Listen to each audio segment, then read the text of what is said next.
Get ready to dive into the comic book realm where heroes rise and villains take the helm. We're here to dissect the stories and the art. On source material, we tear the panels apart. The second part of our discussion of the full Alias series. And Mark, I know you said you were wanting to talk issue 10. Oh, yeah. I want you to hold off. We're going to do that next episode. It ties in with the next one a lot better because J. Jonah Jameson is definitely featured in the underneath. So hold on to that. I know you're itching. Something to look forward to next episode. But this episode... Yes, Daddy, I will obey. This episode, things are going to get heavy. We are going to talk about issues 11 through 15, which was titled Come Home, Volume 2. This is Rebecca, Please Come Home is the first story of the second volume, which is issues 11 through 14. And then issue 15 is a story titled It's Raining Men. And I think you said you like that one anyway. You like that one anyway, so that'll be a nice little treat at the end of this. But, I mean, we're going to get kind of heavy here. We're talking Jessica Jones, Alias, Rebecca, Please Come Home. Alias Volume 2. Rebecca, Please Come Home, Parts 1 through 4, Issues 11 through 14. Writer, Brian Michael Bendis. Artist, Michael Gaydos. Letterer, Richard Starkings. Colorist, Matthew Hollingsworth. Jessica arrives in Lago, New York, greeted by a sign pleading for the return of a missing girl, Rebecca Cross. Seeking Miller Street, Jessica discovers a newspaper announcing her investigation into Rebecca's disappearance. She meets Sheriff Sean, who directs her to the Cross residence. Rebecca's mother recounts the night Rebecca vanished, suspecting her husband of foul play. Jessica visits Edward Cross, who denies harming his daughter, giving her permission to search the house. Inside Rebecca's room, Jessica finds posters of superheroes and a stash of marijuana. Interrupted by Sean, Jessica admits her superpowers and plans to visit the high school next. At Lago High, she finds a death threat in Rebecca's locker, learning from a student that Rebecca was rumored to be a mutant. Jessica learns Rebecca was labeled a mutant, a fact that stirs anti-mutant sentiment in the town.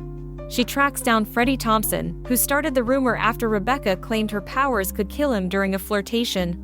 Jessica refuses to share details with local journalist Patrice Pugawa, then reads Rebecca's collage books at Tom's bar with Sean. The night takes a turn when Rebecca's father confronts Jessica, accusing her of ruining his life. Sean calms him, and later, Jessica and Sean share a kiss. Drunk, Jessica dreams of her superhero past and a dark vision of Rebecca. The next morning, she wakes in a cell, released by Sean after he explains how drunk she became. Visiting the town's church, she overhears a preacher preparing an anti-mutant sermon, fueling her frustration. Jessica confronts the preacher over his hateful sermon. At a diner, she avoids Sean and fields a call from Scott Lang asking her out. Jessica reads anti-mutant hate mail at the Lago Observer with Patrice, who reveals Rebecca was not a mutant, just different. Jessica learns the town adores the preacher despite his bigotry and hears of a young boy beaten to death over mutant rumors. Visiting Edward Cross's home, Jessica finds him murdered. That evening, she watches as Sean coordinates the crime scene. He points out a teenage bystander, prompting Jessica to ask about Rebecca's whereabouts. Jessica finds Rebecca performing at a bar in a neighboring town. After the show, Jessica drags Rebecca out, and during the drive back to Lago, Rebecca expresses her disdain for the town's bigotry. Their conversation is interrupted by a call from Matt Murdock, who wants to meet Jessica the next day. Back in Lago, Rebecca's mother slaps and berates her, blaming her for Edward's death. Rebecca flees, and Jessica finds her in the church bell tower. They discuss the harsh realities of their lives before Jessica offers to drive Rebecca back to her girlfriend. Jessica meets Sean, who confirms Rebecca's aunt admitted to killing Edward. After returning Rebecca's collage books to Sean, Jessica leaves Lago. On the drive back to New York City, she calls Scott Lang, asking him to keep her company. So Jessica arrives in Lago, New York. Am I saying that right? Sure. Okay. And she's there to investigate the disappearance of a young lady by the name of Rebecca Cross. Now, Rebecca's mother suspects her husband possibly has a hand in her daughter's disappearance or potential murder. Now, Jessica does some investigation. This is a small town, by the way. There's some rumors that were going around that Rebecca was a mutant. And, well, sure enough. Okay, I have to stop you. So Jonas and I were joking the other day about like making horror movies, and the first one, like the killer kills a house full of family during a holiday. The second one, this was my way of handling, my passive aggressive way of handling my frustrations with the office I work in. So I have a shared office space with, at any given time, there's 6 or 7, mostly women, mostly African American women. And I was like, that's where we're going to set the second horror movie, as our killer just one by one kills these women. But it wasn't just that. I was making fun of like their speech patterns where they all have to question what it was the other person said every single time. So it's like, Jesse went to the store. Jesse went to the store? Look, I didn't say it in any other way that could be misinterpreted.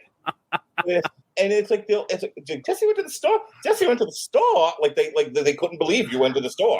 Oh my gosh! Thing that happens, and it just goes on. It's like being in a Broadway musical, and I'm trapped in hell as they all repeat each other and say the same thing. Not a single one of them has an inner monologue. Oh my! It's just like by the end of the day, I'm gonna take her act myself just for the client. Get me the hell out. I bring that up not to be mildly racist, but also because this is an unpublishable episode.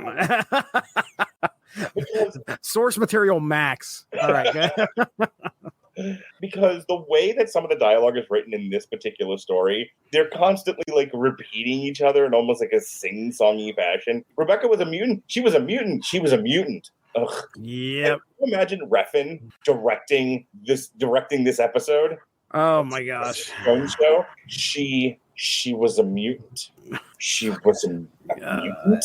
Fucking Refn. I'm having like bad flashbacks. bad flashbacks. I want him to stop. It was really uncomfortable. The pauses were ridiculous. So anyway, not to be all Robert Winfrey about it, but my point is a lot of the dialogue in this one, not that it's bad, but there's a lot of repetition in it. Oh, there is.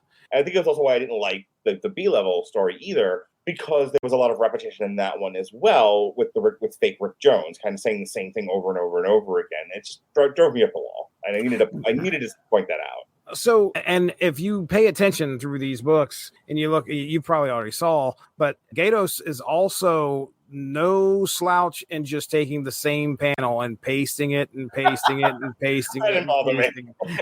That's good. I can go faster. Well, yeah. I mean, there's not much changing in some of these panels. You're just reading the dialogue that goes along with it, and that's really the entire page of Jessica Jones' mashed potato face.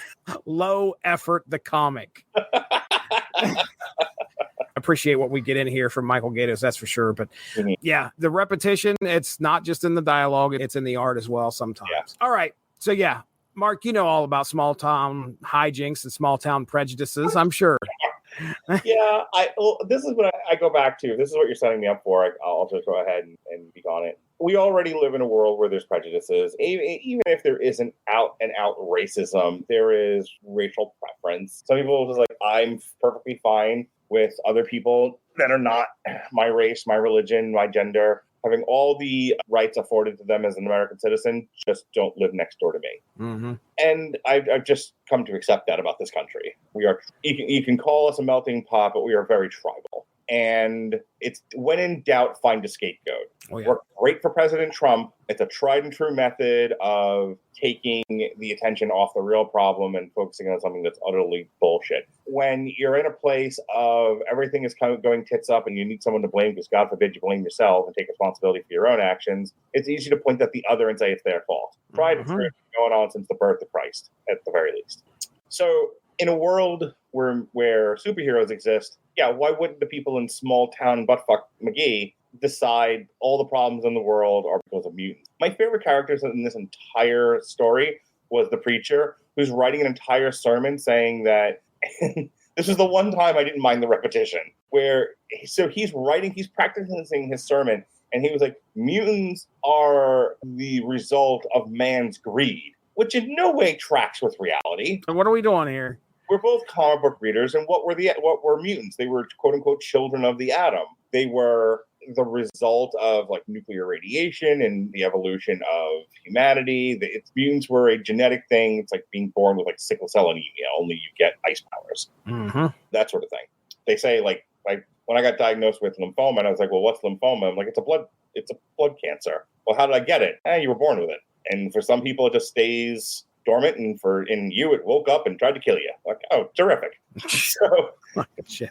sometimes you lose the genetic lottery, sometimes you win. And that's the story of mutants. So there's no reason for him to say it's due to man's greed, but it makes for a great sermon. And so Jessica Jones, who's superhero adjacent and knows a mutant or two, is like, what the fuck are you doing? And he's just committed to this. And when she's questioning him on it, like, explain to me how. And it's like the Idiocracy scene where they're trying to explain Brondo. Brondo is Gatorade. Yes, okay. With Gatorade, because Brondo tells people Brondo has electrolytes, and that's what plants need. And when they're trying to explain, no, plants need water, and that's why there's a dust bowl, they're like, but Brondo has electrolytes, and that's what plants need. And they're just going in a circle.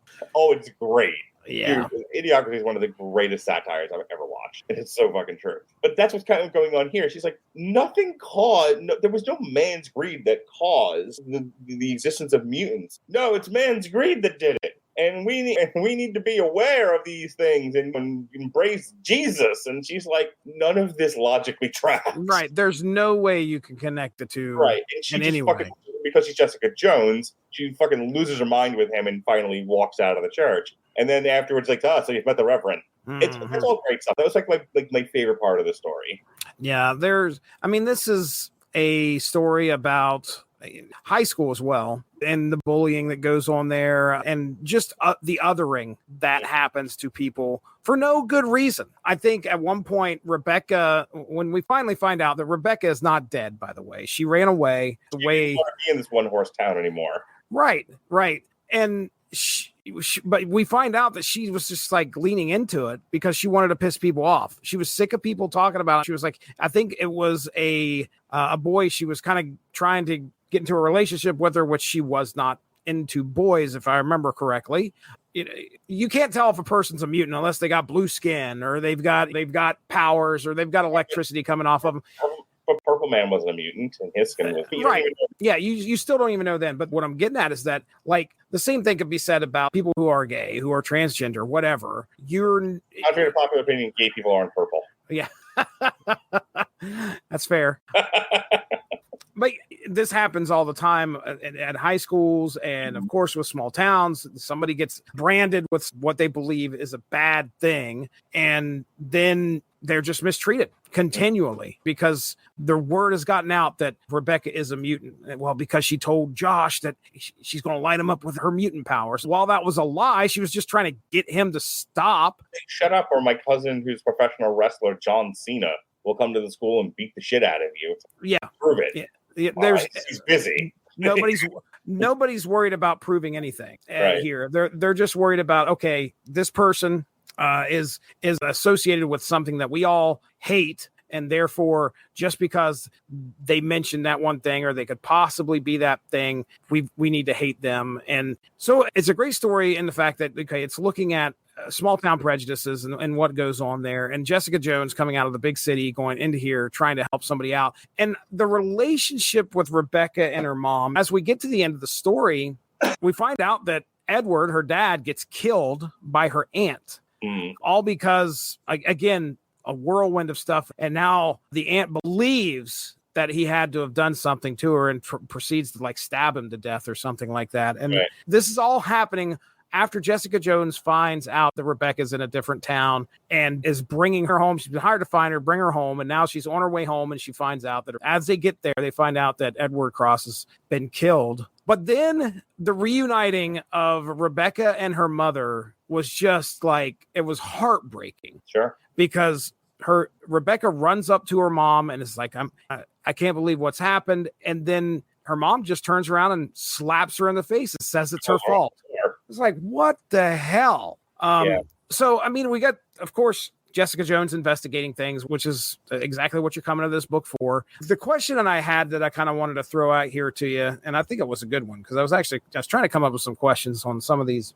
Talk to me about living in a big city versus living in a small town. What are the advantages of living in a big city versus living in a small town? Because you've lived in some pretty big cities your whole life. You ever lived in a small town? I grew up in the suburbs of Long Island, which was the suburb of the big city. Right. But my little school district was one they fashioned out of the outskirts of other bigger school districts. Okay. So for Long Island people, I'm North Massapequa, but I'm also parts of Seaford, and I'm parts of Farmingdale, and I'm parts of Bethpage, I think. This Venn diagram that makes up the Plain Edge School District. And we were not a huge school. I knew everybody in my class. Mm. There's not a single person I didn't know. Was I friends with everybody? Oh, God, no. I wasn't.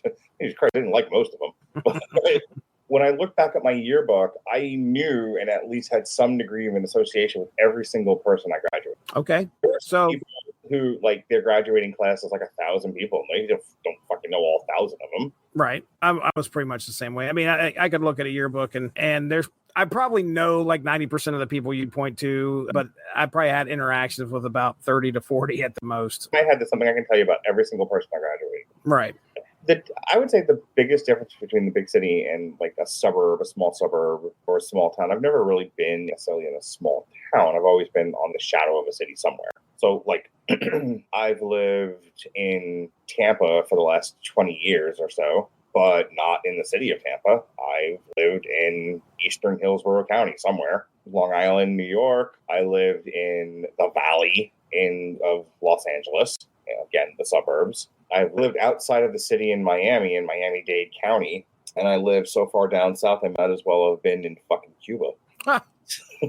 So I was equidistant between Miami proper and Homestead. Okay. So here's what I was getting at. This is my geography of where I've lived. No, you're fine. I'm getting a map together here later since we're recording this.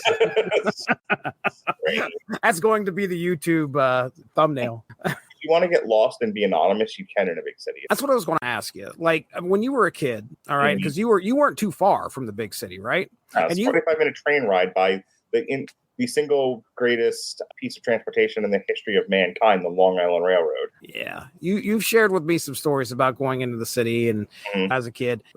Did it feel freeing? I mean, did you feel like, oh my gosh, this is the greatest thing ever, or did it have a better feel in the big city compared to where going into the city because it was so busy? Once you got out of the mole country that was Penn Station, and you're right there in Midtown Manhattan.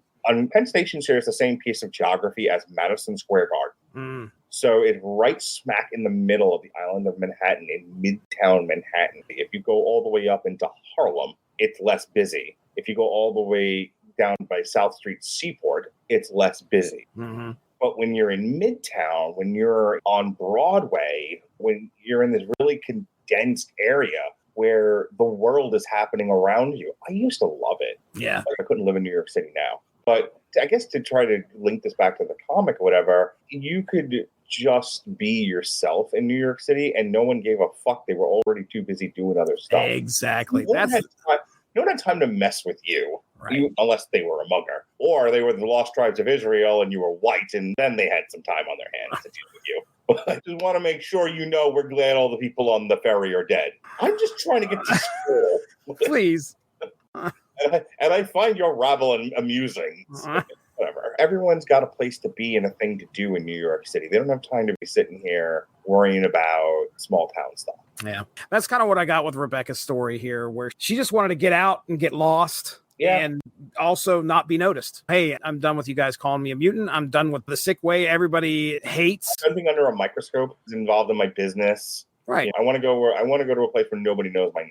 Like, and I get that. Like, God knows I've been there. Yeah, and of course, acceptance too. I mean, you're least likely to be not accepted in a melting pot, a huge city where everybody's coming there. So all walks of life are there already.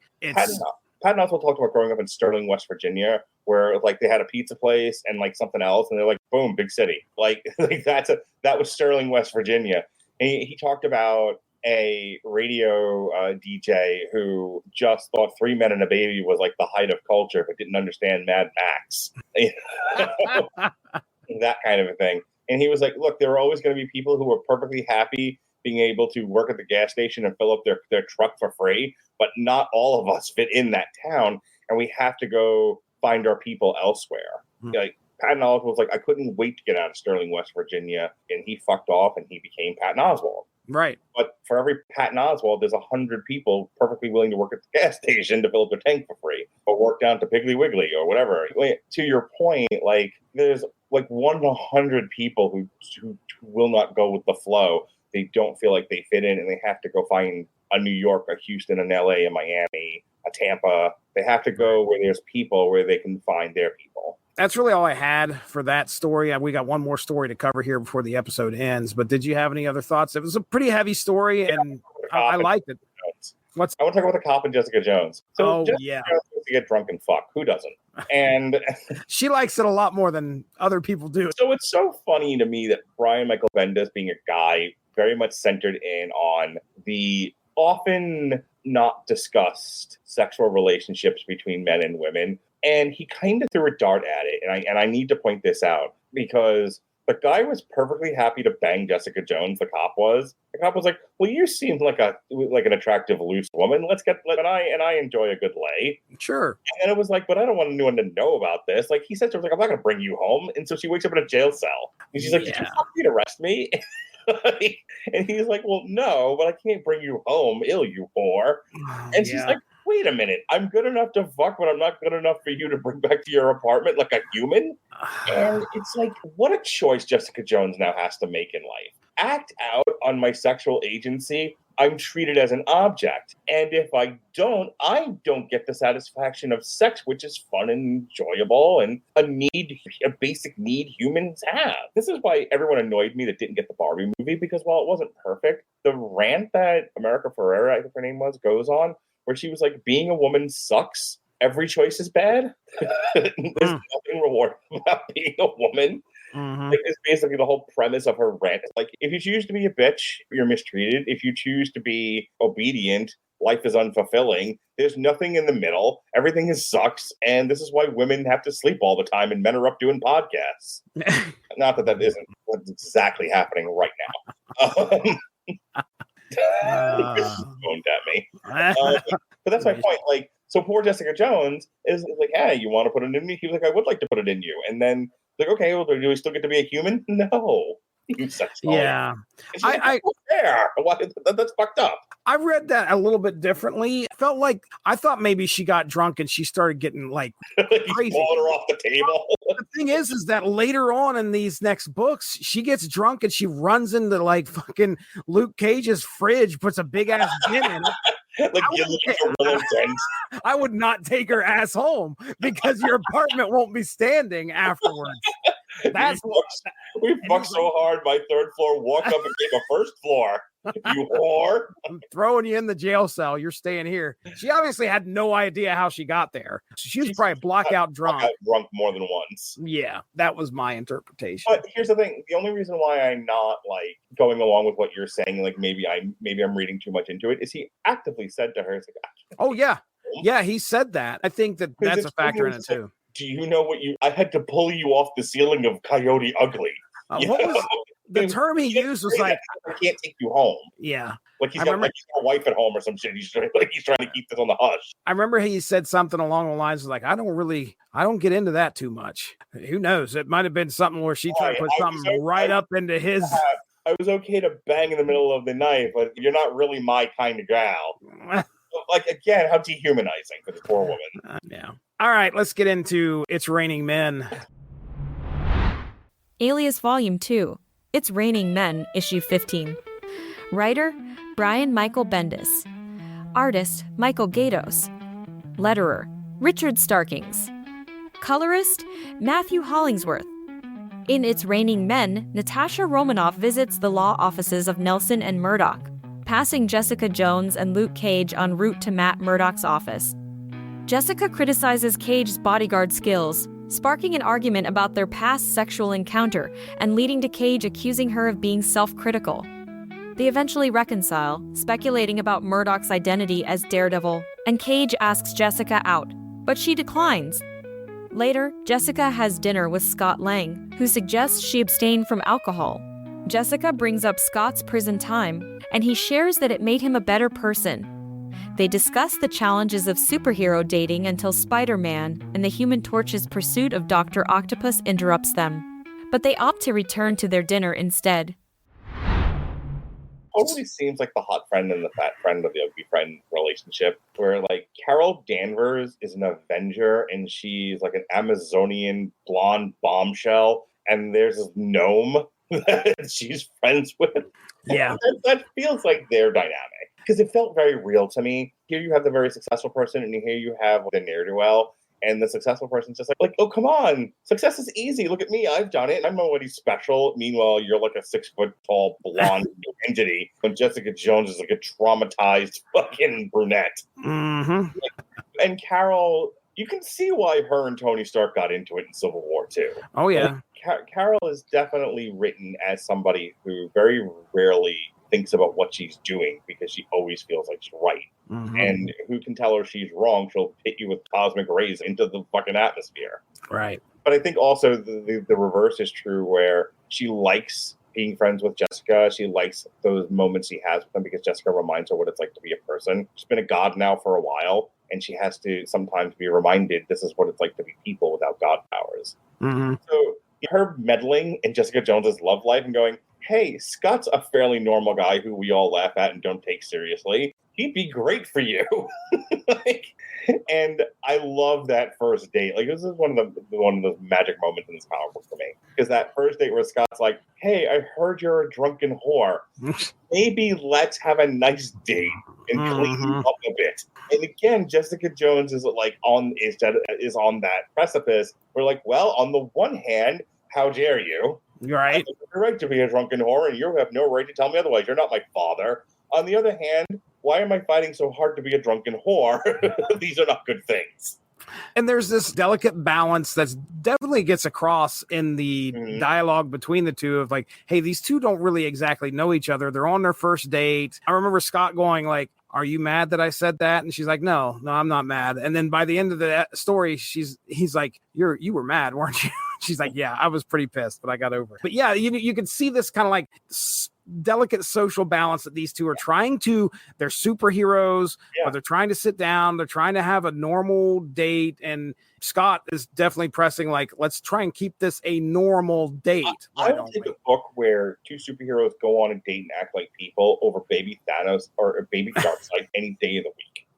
If given a choice between Superboy punches the universe and Scott Lang shames Jessica Jones into not drinking on a first date, I'm taking the You're laugh taking it. every time. 10 out of 10 times. I don't blame you. I do not blame I like how they act like people. That's a first date that I could have been on. Many of us, not you, because you've been married since the age of 7. I didn't realize I'd get younger during the same pod. No, I'm sorry. This is the next podcast, so I guess it fits. All right. Oh, good. Okay, we're on track. But for most of us mortals, we have absolutely been on the date because the crazy ones are fun and the fun ones are crazy, but sometimes you need them to not be crazy and you're willing for them to be less fun because not every single date needs to end like Blind Date with Bruce Willis. Have you ever seen it? Nope. Tell me. Oh my God. So Bruce Willis in Blind Date, the whole thing, the setup is he goes on this blind date, but she's a lunatic. Oh. And she takes him on this up and down roller coaster where at the end of it, Bruce Willis looks like his character from Die Hard. Is this Sybil Shepherd? It's not Sybil Shepherd. That's Moonlight. But John LaRoquette's in it, and John LaRoquette's like, I'll kill you. Oh, wow. It's hilarious. I appreciate John LaRoquette. To dig into that one and throw it in a triple feature. Blind Date's fucking hilarious. That's great. But that's what it is. It's just like, I haven't watched it in so long, I don't totally remember how we get to her acting like a loon. But there's a thing where it's just like, oh, if I drink a little bit, I'm a little out of control. And he's like, oh, you'll be fine. Because a guy wants you to drink so that your social mores will drop and so will your panties. Tale is all this time. Right. And she's like, no, I really shouldn't. I get a little crazy. And like, so she has a few drinks because he's like, come on, be fun. And then she turned into like She-Hulk on meth. You know? And at the end of it, Bruce Willis looks like he does at the end of Die Hard. Oh, wow. Kim Basinger's in this movie. Kim Basinger. Oh my! And this was what, mid '80s, late '80s, right? 1987. Yeah. Career-focused workaholic, Walter Davis is under pressure to deliver on a major project that will see his employers manage the vast assets of Japanese industrialist Yakamoto. Urgently needing a date for the dinner celebrating the deal, Walter's brother Ted offers him a blind date with his wife Susie's cousin Nadia. Ted and Susie warn Walter, do not let Nadia get drunk, and as she loses control. And lose control she does. Oh, I didn't realize. I've heard of that movie. I've seen it sitting on the video shelf at the local Parmar VHS. I've never picked it up. With Mindy, it's fun. Comedy was funny. Yes. So, yep. Drink every time I make a non-comic reference in the show. You will also be blacked out.